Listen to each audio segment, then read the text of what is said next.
What's up, folks? Eddie Eds here. Public Intel Report. I got permission from the creator of the video I'm about to present, Sinews of War, to share his work. Please go and follow him on Twitter. Subscribe to him on YouTube. His email is also in the show notes. I just copy and pasted his description.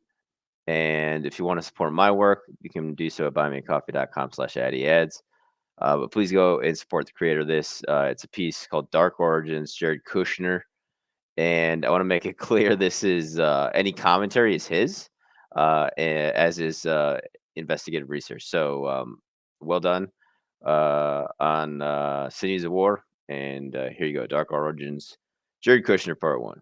Whilst the Trump administration famously had the slogan, "Make America Great Again," on closer inspection, it is hard not to notice that it was other entities that seem to have benefited more than the US and its citizens. And it seems that Jared Kushner was key in promoting the interest of all of these actors. To see why Kushner would do such a thing, we really do need to go back in time and look at just where Kushner came from, so we can maybe understand his motivations for his actions. Kushner, Trump's son-in-law, is the son of Charles Kushner, the founder of Kushner Companies, a New York-based real estate company. The Kushner family was no stranger to politics prior to Trump, as Charles had become a significant force in American politics through his financial donations. These donations led to him being lavished with attention from, among others, Bill Clinton and Al Gore of the Democrat Party, and Benjamin Netanyahu of the Likud Party of Israel, who all visited him on a number of occasions. Clinton was even gifted a shofar, which is a horn used in Jewish ceremonies, and Netanyahu apparently stayed at the Kushner residence, leading to Jared, then a child, having to give up his room to the former Prime Minister of Israel. Some of the other names that Charles raised money for included Senators Robert Torricelli, Joe Lieberman, Bill Bradley, John Corzine, Charles Schumer, Hillary Clinton, and Frank Lautenberg. He also backed the secretly gay governor, Jim McGreevey, whose Israeli male lover, Golan Sipol, he helped to secure a visa for. He was also a major backer of Cory Booker before he became a senator. It was a result of making donations above and beyond those allowed by law that Charles Kushner fell into legal trouble, and he was subsequently imprisoned in 2005. In addition to these illegal donations, there were also multiple counts of tax evasion and, interestingly, witness tampering. On this last charge, Charles Kushner was caught trying to intimidate his brother-in-law, who was a cooperating witness in the case against him. He did this by hiring a prostitute to seduce his brother-in-law and filming the act. The video was then sent to his own sister. He also apparently tried to do the same to his ex-bookkeeper, who was also a cooperating witness against him, but that failed. In the wake of this imprisonment, Jared Kushner took over management of Kushner Companies. It is from reviewing these events and the ways in which both Charles and Jared viewed them that we are possibly provided with an insight into the Trump administration's foreign policies and various questionable fundraising by Jared and Ivanka. An excellent starting point in our attempt to shed light on the motivations for the decisions Jared made in office is provided from his own words as recorded in an article from the New Yorker in 2009. In this article, Jared went on record with comments which can only be viewed as expressing complete disregard for the criminal behavior for which his father was imprisoned, and apparent shock at the idea that his father would be subject to the American state's legal system.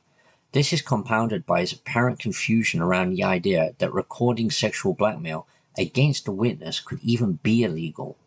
This raises profound questions about the ethical moorings of this individual who, instead of recognizing the wrongdoings of his father, seemed to think the bigger issue is his family members bringing them to light. It also raises the further question of what other illegal and morally reprehensible behavior did the Kushners consider themselves entitled to engage in. We can already see Jared appears comfortable with illegal fundraising and tax evasion. Did they also use sexual compromise on more occasions than this? Raymond Lesniak, who assisted Governor McGreevey in navigating his resignation in 2004, seems to have had questions along the very same lines. The resignation in question was a result of McGreevey's gay lover, Sipol, demanding $50 million from McGreevey to not publicly disclose claims of sexual assault. Lesniak notes that at the time, Sipol, who was out of work, was living in a high-rent apartment in Manhattan, and that this apparent extortion attempt occurred in the wake of Kushner's arrest for sexual blackmail. which is very curious timing. Lesniak negotiated this $50 million down to $5 million, dependent on Sipple providing photographs that he said he had of himself and McGreevy. One can only assume photographs of a very compromising situation. Sipple refused to disclose this evidence, therefore walking away from the offered $5 million. Lesniak believes that these photos, if they did exist, were probably obtained while McGreevy and Sipple were alone at Kushner's Florida house. More tellingly, Lesniak claims he received a call from an intermediary prior to McGreevy's resignation, and in the call he was told that the sexual assault complaint would go away if McGreevy would approve an application for Toro College to open a medical school, a school to be named the Ray Kushner School of Medicine. And while we are on the subject, it is worth noting that Cory Booker has been dogged with gay rumors for a long time.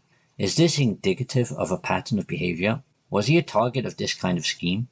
If you think this is a stretch, recall, as previously mentioned, the disturbing way in which Jared could publicly espouse confusion that obtaining sexual compromise for use against a witness in a criminal case was illegal. Was this just normal behavior in the Kushner world? And more to the point, was this pattern of behavior carried into the White House? Another major question that is raised by all of this is that of Jared's closeness to his father, who seems to be a definitive influence on him. The picture that comes through from public statements both during and prior to the Trump administration is one in which the elder Kushner is in control and had been grooming Jared into the business and political world in which he operated. Just what did this grooming consist of, and how appropriate is it that someone that had been groomed by a man that had committed the crimes which Charles had be allowed into public office? And further, just how much influence did Charles Kushner, the man with deep political connections to the likes of Netanyahu, wield through his son? This becomes a pressing concern when you raise questions over what other influences were acting on U.S. foreign policy during the Trump administration, especially when it is recognized that on entering office, Jared Kushner appeared to have had near zero understanding of foreign relations or the politics of the Middle East. It would seem that either Kushner, as a savant, managed to develop a Middle East policy on the fly, one that just happened to be in accordance with the foreign policy goals of factions in Israel that his father had close connections to, as well as Saudi and UAE actors friendly to these goals, or that he was merely a front and a go-between for these actors, and all the evidence seems to point towards the latter. And who were these actors? From what information can be gleaned from the Trump presidency, it would seem to be his father, of course, and Netanyahu through the Israeli ambassador Ron Dermer, nicknamed Bibi's Brain for his closeness to Netanyahu. Then we have Yosef Al-Taiba of the UAE, who was introduced to Kushner by Tom Barrack, and of course Mohammed bin Salman, the Saudi prince, again introduced by Tom Barrack. In subsequent videos, we will examine these connections in greater depth to try and get a better idea of how we've gotten into our current state of affairs. The independent media and journalism you can trust is running on fumes. As a result of technocratic censorship, the tragedy is that hardworking independent journalists who have ethics and integrity are considering leaving the field of journalism. For as little as 3 cents a day, you can support my independent journalism media career at buymeacoffee.com/addyads.